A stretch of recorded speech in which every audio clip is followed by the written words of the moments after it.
بسم اللہ الرحمن الرحیم۔ السلام علیکم ورحمۃ اللہ وبرکاتہ۔ کیا جمعرات کو روحیں گھروں میں آتی ہیں؟ محترم ناظرین، کہا یہی جاتا ہے، میں، آپ، ہم سب یہی سنتے اور پڑھتے رہتے ہیں کہ ہر جمعرات کی شب اپنے ورثاء کے گھروں میں مردوں کی روحیں واپس آتی ہیں۔ ان روحوں کے واپس آنے کی کیا حقیقت ہے؟ کیا ہر جمعرات کو والدین کی روح اپنے بچوں سے ملنے کے لیے گھر پر آتی ہے؟ تو دیکھیں، پہلی بات تو یہ ہے کہ روح بچوں سے ملنے نہیں آتی ہے۔ غور طلب بات یہ ہے کہ اگر کسی کے بچے نہ بھی ہوں تو پھر روح کیا کرنے آئے گی؟ ایک حدیث کے مطابق ارواح آتی ہیں اور ایصال ثواب اور دعاؤں کا مطالبہ کرتی ہیں کہ ہمیں یاد رکھو، ہمارے لیے ایصال ثواب کرو، ہمارے لیے دعا کرو۔ یہ بالکل ایسی حدیثیں موجود ہیں، اور یہ اچھی طرح یاد رکھیں کہ جب انسان کی روح اس کے جسم کی قید سے آزاد ہو جاتی ہے تو اس کے لیے دور اور نزدیک یکساں ہو جاتا ہے۔ یہ اچھی طرح یاد رکھیں کہ وہ ایک لمحے کے اندر، ایک لمحے میں ہزاروں میل دور کا سفر طے کرتی ہے۔ جیسے کہ جب انسان سوتا ہے تو نبی کریم صلی اللہ علیہ وآلہ وسلم کے فرمان عالی شان کے مطابق اس کی روح کائنات میں سفر کرتی ہے، سیر کرتی ہے۔ آپ کبھی اپنے آپ کو دیکھیں گے کہ آپ آسمان پر ہیں، اور کوئی اگر آپ کو نیند سے اٹھائے گا تو ایک لمحے کے اندر روح آپ کے جسم سے اس کا جو کامل تعلق ہے دوبارہ وہ متصل ہو جائے گا۔ تو اسی طریقے سے ارواح جو ہوتی ہیں، جن کو اللہ تبارک و تعالی مومنین کی ارواح، پہلے اچھی طرح یاد رکھیں کہ کوئی بھی بدروح نہیں، کافر کی روح، بد مذہب کی روح، یہ کبھی بھی ادھر ادھر نہیں جا سکتی، یہ مقید ہوتی ہیں۔ صرف مومن کی روح کو اجازت ہوتی ہے، اور وہ بھی ہر روح کو نہیں۔ اللہ تعالیٰ چاہے تو کسی روح کو مکمل اجازت دے دے اور وہ جہاں مرضی گھومے پھرے۔ اگر بالفرض یہاں سے مکے جانا چاہے تو لمحے بھر کے اندر وہ پہنچ سکتی ہے۔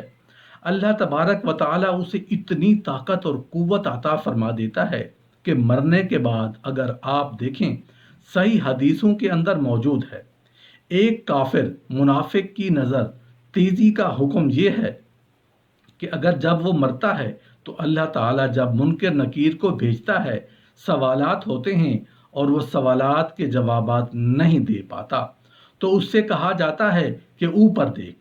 وہ دیکھتا ہے تو ساتوں آسمانوں کے اوپر اس کو جنت نظر آتی ہے، اور کہا جاتا ہے کہ اگر تو سوالات کے صحیح جواب دیتا تو یہ تیرا ٹھکانہ تھا۔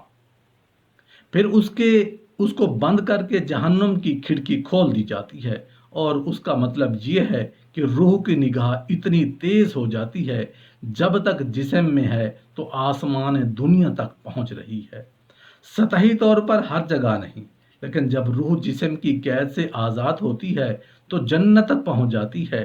اتنی نگاہ تیز ہو جاتی ہے تو دیگر اوصاف بھی اسی طرح اس کے بڑھ جاتے ہیں۔ تو خلاصہ کلام یہ ہے کہ اولاد چاہے کہیں پر بھی ہو، رشتہ دار کہیں پر بھی ہوں، ارواح اگر اللہ تعالیٰ ان کو اجازت دے تو لمحے بھر میں آپ کے پاس آ کر وہ فریاد کر سکتے ہیں۔ یہ ہے کہ ان کو فریاد کرنے کا موقع ہی نہ دیا جائے، بلکہ ان کو اپنی دعاؤں میں مستقل یاد رکھا جائے، اور تسلسل سے ایصال ثواب، بلکہ ان کے لیے کوئی بہت بڑا ثواب جاریہ کیا جائے، تو انشاءاللہ ان کی روح بہت ہی سکون میں رہتی ہے۔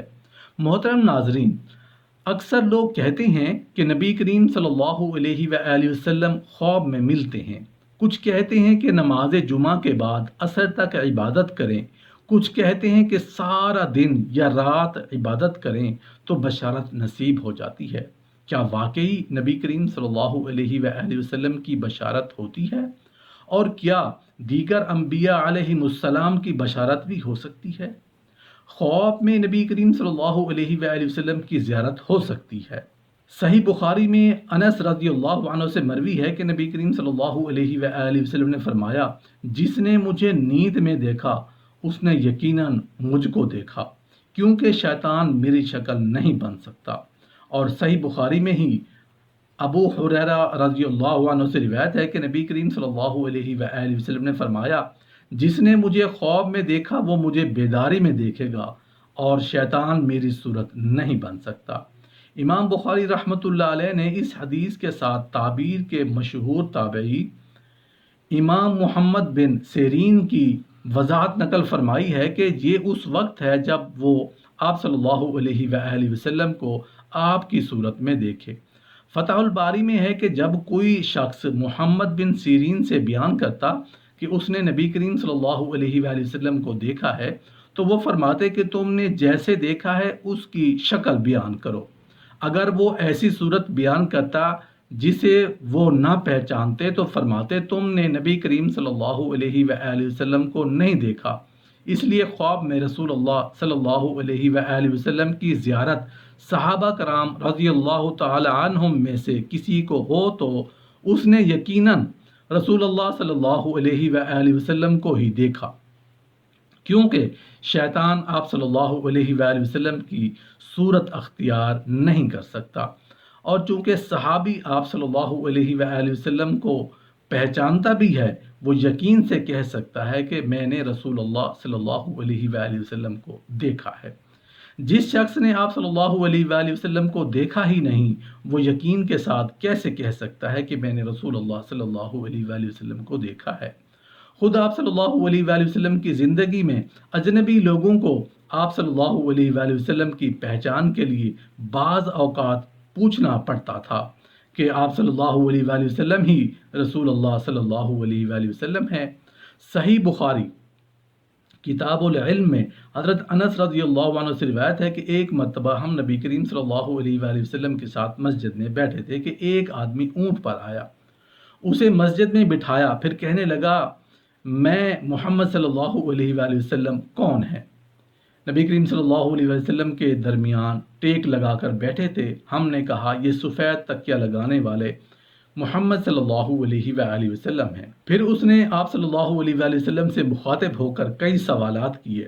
سنن ابو داؤد کتاب السنہ باب فی القدر میں ابو ذر رضی اللہ عنہ حضرت ابو ہریرہ رضی اللہ عنہ سے روایت کرتے ہیں کہ نبی کریم صلی اللہ علیہ وآلہ وسلم اپنے صحابہ کے درمیان بیٹھتے، کوئی اجنبی آتا تو پوچھنے کے بغیر معلوم نہ کر سکتا کہ آپ صلی اللہ علیہ وآلہ وسلم ان میں سے کون ہیں۔ ہم نے رسول اللہ صلی اللہ علیہ وآلہ وسلم سے درخواست کی کہ ہم آپ صلی اللہ علیہ وآلہ وسلم کے لیے مٹی کا ایسا چبوترا سا بنا دیا تو آپ صلی اللہ علیہ وآلہ وسلم اس پر بیٹھتے تھے اور ہم آپ صلی اللہ علیہ وآلہ وسلم کے ارد گرد بیٹھتے تھے۔ یہی حدیث سنن نسائی میں بھی صحیح سند کے ساتھ موجود ہے۔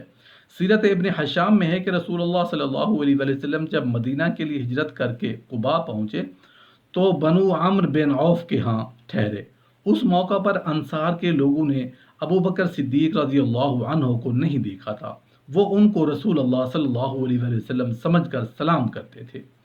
جب سایہ ہٹ گیا اور رسول اللہ صلی اللہ علیہ وسلم پر دھوپ پڑنے لگی تو ابو بکر رضی اللہ عنہ نے اپنی چادر کا آپ صلی اللہ علیہ وآلہ وسلم پر سایہ کیا۔ اس وقت لوگوں نے جب رسول اللہ صلی اللہ علیہ وآلہ وسلم کو پہچانا، ان احادیث سے معلوم ہوا کہ آپ صلی اللہ علیہ وآلہ وسلم کی زندگی میں جب آپ صلی اللہ علیہ وآلہ وسلم کو نہ پہچاننے والے کسی دوسرے کے متعلق خیال کر سکتے ہیں کہ یہ رسول اللہ صلی اللہ علیہ وآلہ وسلم ہیں، تو خواب میں بھی ان کا امکان ہے